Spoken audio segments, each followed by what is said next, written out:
कोई पद्य का गायन करते हैं, कवि हैं, गायक हैं, गद्य में लेख लिखते हैं, ग्रंथ लिखते हैं। इसी तरह से 9 रत्न रहा करते थे। एक बार बादशाह अकबर ने रसखान को कहा, रसखान मुसलमान थे, और रसखान को कहा देखो, वो आए थे इधर अलीगढ़, अलीगढ़ का नाम पहले हरिगढ़ था, है ना। तो मुसलमान शासक जो आए ना, तो अलीगढ़ उसको कर दिया, हरिगढ़ को नाम चेंज कर दिया। तो बादशाह अकबर ने रसखान से कहा देखो, दिल्ली वापस होने के 2 रास्ते हैं। एक तो सीधे दिल्ली चलो यहां हरिगढ़ से, और दूसरा है मथुरा होते हुए। लेकिन सुनो रसखान, मथुरा होते हुए मत जाना। मैंने सुना है वहां पर एक काला काला छोकरा रहता है मथुरा में, वृंदावन में, और वो अपनी ओर खींचता है। कर्षति जीवानाम चित्तम इति कृष्ण। भगवान श्री कृष्ण का नाम ही ऐसा है जो अपनी ओर खींच लेता है। तो उधर से मत जाना, ठीक है ना। किधर से जाने का विचार है? तो रसखान ने कहा महाराज, बराबर तो मैं सीधा ही जाता हूं यहां से दिल्ली हरिगढ़ से, लेकिन आप कह रहे हैं कि काला काला छोकरा है अपनी ओर खींच लेता है, तो कैसे खींचता है जरा जा करके देखो। देखिए, मन का स्वभाव है। बचपन में टेलर मास्टर के यहाँ, मेरा हमसे बड़े हैं भाई, हम दोनों जाते थे। तो मेरे पिताजी ने कहा देखो, टेलर मास्टर जो कपड़ा सिलाई करता है, वहां जो सुई ऊपर नीचे जो होती है सुई, है ना, सिलाई करने के टाइम में, तो वहां अंगुली मत दे देना, ठीक है। तो मेरा भाई जो था ना, उसने सोचा कि कहा नहीं देना, देने से क्या होता, जरा दे के देखें। तो टेलर मास्टर जो सिलाई कर रहे थे, देखेंगे, गौर करेंगे आप, और सुई ऊपर नीचे तब ना सिलाई होगी।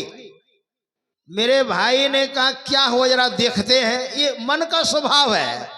और जैसे दौड़ करके वो जाता है मेरा भाई, और अंगुली को डाल देता है टेलर मास्टर। सिलाई कर रहे थे, बस 2-3 बार ऊपर नीचे तो हो ही गया, सिलाई हो गई। अब चिल्लाया, कहा था नहीं डालना, हाँ, है ना, अंगुली, और अंगुली डाल करके क्या होता जरा देखो। इस स्वभाव है मनुष्य का। इस मन को सत्संग में लगाओ और मन भागता है। देखिए, सत्संग में लगाओ, ध्यान में लगाओ, वही भागता है। तो वही रसखान ने कहा महाराज, एक बार इधर से ही जाने दीजिए ना हमको। आप कह रहे हैं कि काला काला छोकरा है अपनी ओर खींच लेता है, तो कैसे खींचता है जरा मैं देख करके आऊंगा। तो कहा ठीक है जाओ। बादशाह अकबर ने कह दिया, और सब जितने थे हरिगढ़ से सीधे दिल्ली चले गए, है ना। और रसखान जो थे, रसखान वो मथुरा चले गए। और मथुरा जब गए ना, बहुत बड़े कवि हुए, भगवान श्री कृष्ण के भक्त हुए वो। जब मथुरा गए तो लोगों ने कहा अरे यहाँ आए हो तो थोड़ा अंदर भी जाओ ना। और जब वृंदावन जब गए रसखान, तो वहां देखा बाहर कहीं कीर्तन हो रहा है, कहीं सत्संग हो रहा है, कहीं कृष्ण कथा हो रही है, कहीं महात्मा ध्यान कर रहे हैं, है ना। आहा, कितना आनंद है। राजा के पास तो मैं सब दिन रहता हूं, थोड़ा महात्माओं के साथ में रह करके भी आनंद लूं। और बस क्या था, एक महात्मा से भजन भेद ले लिया और भगवान श्री कृष्ण का ध्यान करने लग गया, क्योंकि इनका नाम खींचता है, हम लोग डेली गाते हैं, है कृष्ण नाम वही, है परम प्रचंडिनी शक्ति वही, है शिव शंकर नाम वही। हम लोग गाते हैं ना, अव्यक्त अनादि अनंत अजय अज आदि मूल परमात्म जो, ध्वनि प्रथम स्फुटित पराधरा, जिनसे कही यह स्फोट है सो। और जब वो सत्संग करने लग गए, तान रसखान सत्संग कर रहे हैं, ध्यान कर रहे हैं, अब ऐसा उनको मन लगा ध्यान में ना, मानो कन्हैया ने खींच लिया। थोड़ा समय लगाइएगा तब होगा, सत्संग का चमत्कार है ये। खींच लिया मतलब, खींचने का मतलब खिंचा गए वो, ध्यान में मन लग गया। ध्यान से जैसे वो जगते सत्संग कर रहे हैं, है ना, और सत्संग के बाद फिर ध्यान में बैठ जाते, वहां तो भोजन मिल जाता है। भजन करने वाले को भोजन की कमी नहीं रहती है। और जब पूरा मन लग गया, 15 दिन 20 दिन 1 महीना अब तक रसखान आ नहीं रहा है। बादशाह अकबर ने सेनापति से कहा, कहीं वो काला काला छोकरा ने पकड़ तो नहीं लिया, देखो तो पता लगाओ तो। और बादशाह अकबर ने ही कहा था, है ना, उधर से मत जाना, वो पकड़ता है वो।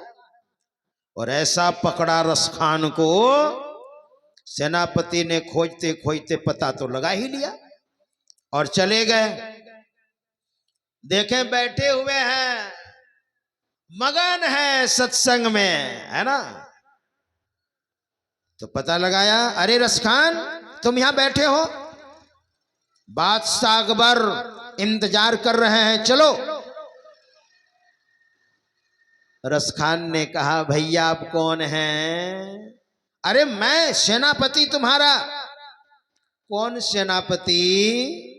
मैं तो कृष्ण को छोड़ करके और किसी सेनापति को मैं नहीं जानता।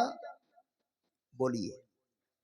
अरे बादशाह अकबर ने मुझे भेजा है, मुझे पहचाना नहीं, मैं सेनापति हूं। कहा, सेनापति तो हमारे कन्हैया है, तुम कौन हो? नया सेनापति, और नहीं ही आए हो, है ना। रसखान लौट करके वृंदावन से फिर नहीं आए बादशाह अकबर के पास।